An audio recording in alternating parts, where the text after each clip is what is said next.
Hey, what's up? Ayan, so nagbabalik sa camera si Joe. Ayan, punta tayo ulit ng dagat kasi last time yung vlog ko punta dun sa Kite Beaches, hindi namin na-enjoy. So ngayon sisiguraduhin namin may i-enjoy kami kasi ang pupuntahan namin is sa ibang beach naman, sa Mamsar.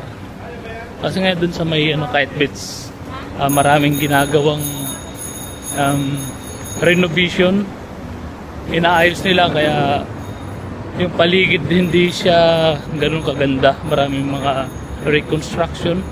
So siguradong mag-i-enjoy kami ngayon. Samahan nyo kami sa vlog namin ngayon papuntang Mamsar Beach Resort. Siguro na sa mga lalo sa mga followers kung nandito lang din sa Dubai, alam nila to, pero sa mga siyempre yung mga ibang followers natin is nasa Pilipinas, yung hindi pa nakapunta rito. So gusto kong makita nyo kung gaano kaganda ang Mamsar Beach Resort. Underrated lang siya, pero na rin siya, napaganda na rin, na siya, na renovate. Pero yung isang part lang na public part, pero yung private part, yung may bayad, may konting renovation din naman. Pero grabe yung sa public, talaga public beach, sobrang laki na nabago. Pero yun nga lang, mas prepared namin dun sa may bayad kasi nga mas peaceful, at saka pag maligo ka mas malinis yung doon, mas malinis yung dagat doon. So yun lang, sasakay kami ng metro station dito kami ngayon sa Riga metro station. Sasakay kami puntang Union, tapos pagdating ng Union lipat kami ng ibang linya ng train, pupunta kami sa Green Line, tapos diretso kami sa Alquiada, doon kami sasakay ng taxi. So panoorin nyo lang hanggang sa makarating kami doon para makita nyo naman, magkaroon kayo ng idea kung anong mga meron dito at saka wala sa ibang beach. So yun lang, umaya ulit. Alright, kalalabas lang namin dito sa metro station. Hanap na kami ng taxi papunta doon sa Mamsar Beach. Ayan, metro station Alquiada. Ayan, so yan yung pinakamalapit na metro station papuntang Mamsar Beach. So yan, taxi, tapos yun na, video ko ulit pagdating dun sa pag malapit na kami sa beach na pupunta namin.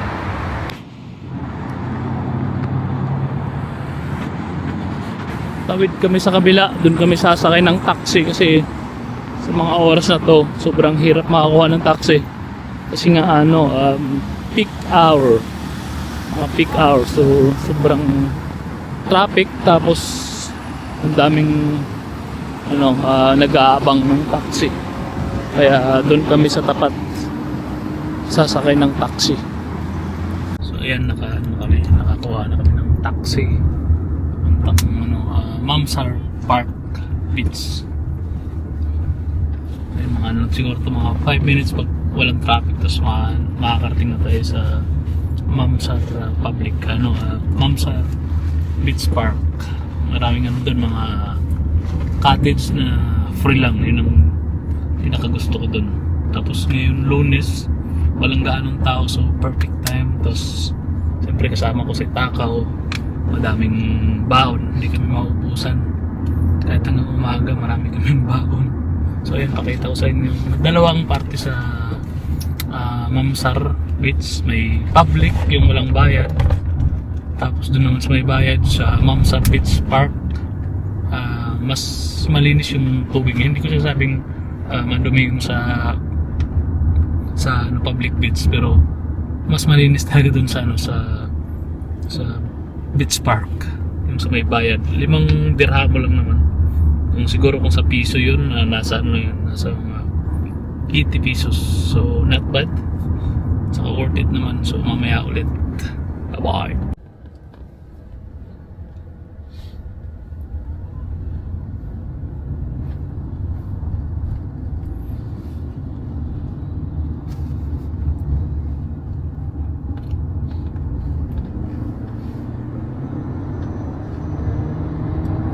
Malapit na kami, madadaanan namin yung public beach, yung free. daanan namin yun, pakita ko rin sa inyo kasi last time yung pumunta kami wala pa ata kaming anong time na yun, wala pa kaming DJI Osmo Pocket 4, so hindi nakasama sa ano yun, sa mga na-upload namin sa YouTube. So yan, kakaano na tayo dyan.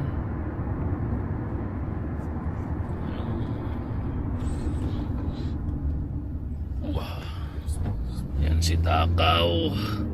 Takaw, shoutout mo yung mga followers mo. Shout out. 14 Ayan. million views.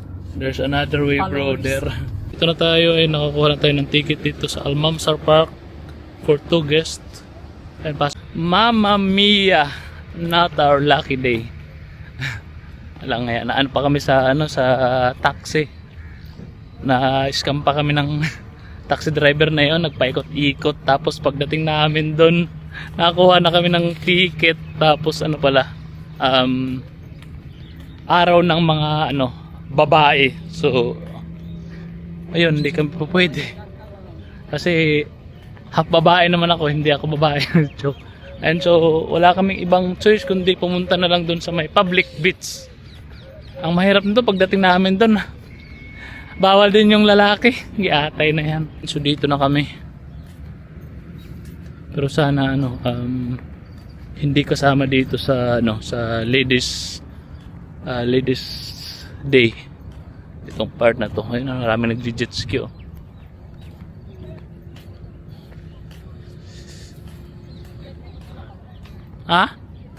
Yun na nga yun.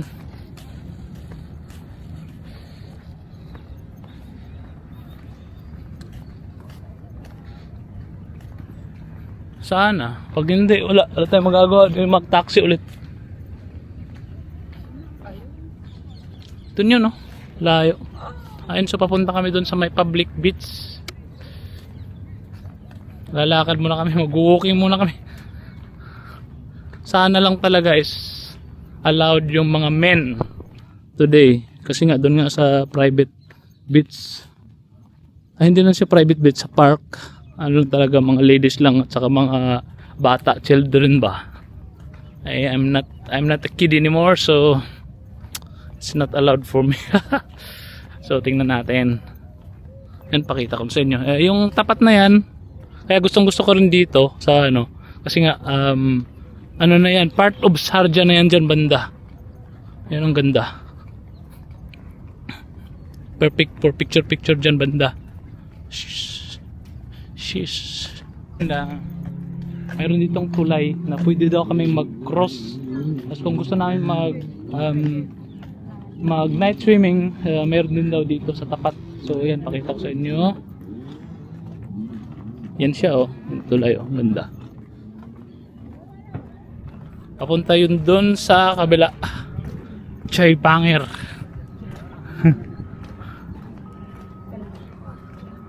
Siya, ang ganda.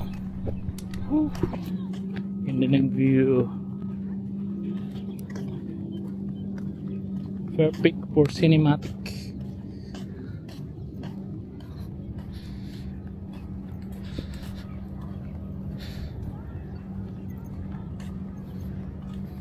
Try natin doon sa kabila kung anong meron. Pero itong part na to, yan, public beach din yan. Pwede dyan. Yan si Manang, si Tita, naglalakad. Doon siguro sa kabila. Ang ganda niya dito, sa mga hindi pa nakakarating dito. Ito, ang ganda. Yung nakapunta na dito sa Mamsar, to, itong part na to, hindi po nyo pa napuntahan. Try nyo pumunta rito, ang ganda. Invite mo yung mga kaibigan mo. Ang kaibigan. Ay, mga kaaway mo pala. Invite mo mga kaaway pumunta rito sa sa Mamsar. Sa lahat ng kaaway ko, mga gusto mong magpakalawin. Maganda po dito. Ayan ayun, may doon, may liguan. So, ang nangyari pala ditong ginawang renovation. So dito, papunta doon, paikot 'yon. Paikot papunta doon, puro yan, puro public beach. So sobrang lawak ng dito ng beach dito, yung kung saan ka pwede maligo. Tapos public siya, free. So yun yung kagandahan dito. Tapos pansin ko din sobrang ano niya, sobrang linis. So itong part na to, sabi ng security kanina, pwede siyang mag ano dyan, pwede mag night swimming. Hindi ko lang alam kung anong oras, pero siguro mga nasa hanggang alas 11 yan. So pabor yan. Saka ano pala ngayon na hindi siya masyadong mainit. Oh, ayan, marami-raming pagod na ang namin yan. So ngayon hindi naman siya masyadong mainit. Ay, kung hindi siguro kami naglakad, hindi pa magpapawisan. Ganda ng ano yung klima, tapos medyo malamig-lamig dito banda. Ayan, so swimming tayo guys. Shoutout nga pala sa lahat ng mga followers ko, mga new followers in YouTube, in FB. Shoutout sa inyong lahat. Salamat sa pagsuporta sa pagpanood. Kahit hindi ganun karami yung mga followers ko, at least nag-enjoy, di ba? Nag-enjoy ka sa pagpanood, nag-enjoy din ako sa paggawa. Kasi nga soon magiging ano tayo, international traveler. Pupunta tayo sa, inaantay lang natin na lumamig yung temperatura dito, tapos pupuntahan natin yung ibang part. Saka siyempre kababakasyon ko lang, so hindi pa maganda kung mag-ano tayo, magta-travel, hindi pa tayo papayagan. So pag may snow na, try natin pumunta sa isang country na may snow. Pero ang ano talaga namin sa Kazakhstan or Georgia or Armenia, any of that country, pasyalan natin yan kasi siyempre gusto ko maka-experience ng snow. So yan, lakad tayo, punta tayo dun sa lugar na yun, tingnan natin kung anong meron, tapos kakainin na namin yung baon namin, nagugutom na yung kasama ko. So yun lang muna dun, video ko ulit pagdating dun, tapos try natin makakuha ng mga perfect angle for picture. So, yan guys. Wait lang. Ayan. We are here in Mansar. Ayan. Layo na nilakad namin. Ayan. Yung sunset. Apakaganda. Ayan. Ikot natin.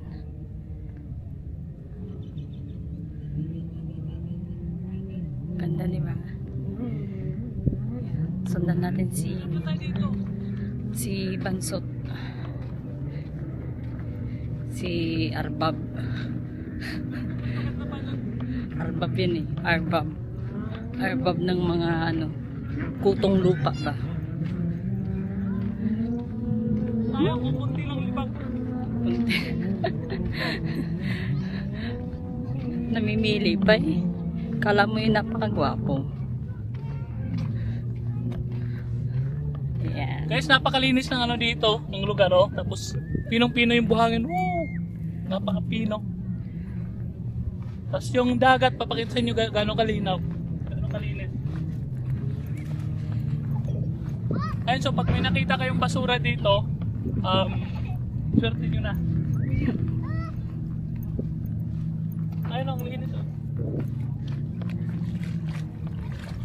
Crystal water. Tapos Yan. wala siyang ano, hindi siya Diyan ka lang. hindi siya mabato. Wala siyang mga matatalas na ano, na bato na maapakan. Yung sunset nasa likod. So yan, sa mga gusto pumunta rito, nasa yung dating ano, pinapaliguan, nasa front siya to. May ano siya, may tulay na pwede niyong daanan papunta rito. So ayan, let's ligo time na. So ayan, lipat kami ng pwesto kasi nga ano, hanggang alas 7 lang doon. So dito sa Dubai, or hindi lang sa Dubai, sa lahat ng country na papasyaran nyo, matuto tayong sumunod sa rules. Kasi nga mga dayuhan lang tayo. So hanggang alas 7 lang doon. Pero napakaganda ng lugar. So papunta na kami doon sa isang part na 24 hours. Ayan, makikita natin. Yun, may mga ano siya, may mga ilaw na. Ayan, yun yung may mga ano, ilaw. 24 hours tayo dyan. So mag-i-extend kami, magpipicture-picture lang kami, tapos ako liligo ako ulit. Ewan ko, tong kasama ko maliligo siya ulit, tapos Video lang namin kung anong meron doon, kung maganda ba, tapos uwi na, taxi, yun lang. So kita-kits doon.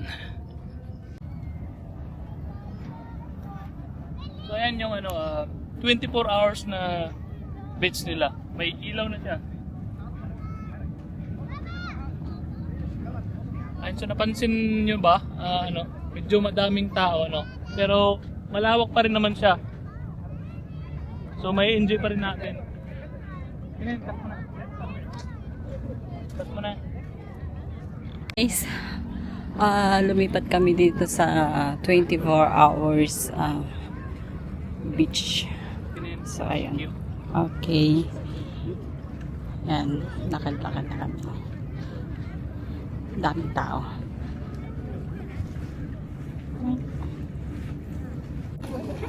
Ayan, so nandito na kami sa Mamsar Beach Resort.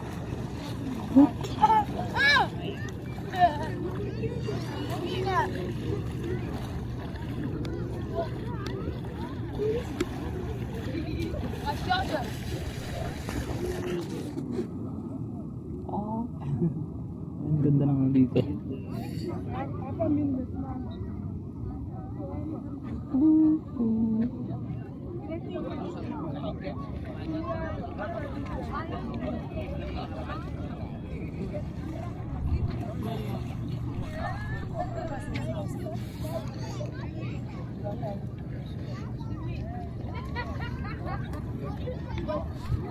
So yan lang guys, shoutout sa inyong lahat. So dito lang natin tatapusin yung vlog natin till next episode. Till next vlog, kasi nga tampisaw lang kami dito, tapos uwi na. Yun, kakain lang kami tapos tampisaw. Yun lang. Salamat sa pagsubaybay, 38 followers. Siyempre sa mga mga tropa ko sa FB, shoutout sa inyong lahat. Yan, maliligo na si Takaw. Akala ko hindi maliligo eh. Maliligo na siya. So, shoutout sa lahat ng friend ko sa TikTok, FB. Ayan, Buskag, Chris J, Vlog TV. Ayan, supportahan nyo. Marami silang mga tuwang video. Sa lahat ng mga tropa dyan, tropa ko si Kabunsi, kasmit ko dati. Shoutout sa iyo, pati yung anak si Kian, yun, shoutout sa lahat ng taga Leyte, Ormoc, Albuera, Bye Bye, Maasin, Inupakan, lahat. Shoutout sa inyo. So dito lang natin tatapusin. Ayan, si Takaw ligo na. Ayan, so bye bye.